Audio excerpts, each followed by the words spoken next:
Today we will learn about the mass media and propaganda. The mass media refers to the systems we have in place for communicating with large audiences.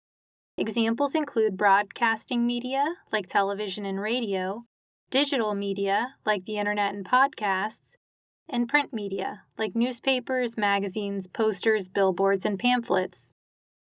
Along with our parents, friends, schools, and life experiences, the mass media helps us develop our opinions and can have a significant impact on how we vote. The information we receive from the mass media often contains propaganda. Propaganda refers to information used to promote a certain point of view. Propaganda is not always a bad thing, because it can provide helpful information. However, there are several kinds of negative propaganda. The first type of negative propaganda is called bandwagon propaganda. This type of propaganda encourages people to think that everyone supports a certain idea or candidate.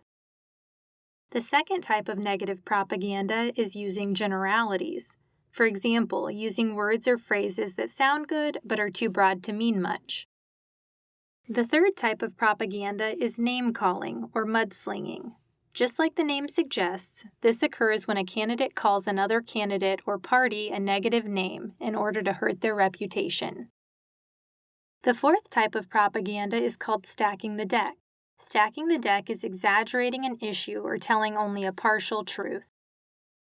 Because we influence the government by voting, it is very important to understand the effects mass media and propaganda have on us and our opinions. Search for an article by a political columnist in a newspaper or magazine. Read the article. Do you think it's propaganda? Why or why not? Look over the article again and check for any of the negative propaganda techniques. Next, read an editorial in a local newspaper about a current issue. Editorials are opinion articles. Think about the article's viewpoint and whether or not you agree or disagree with the editor. Were they fair in their evaluation? Which arguments made in the article do you agree or disagree with? Did they use any of the negative propaganda techniques?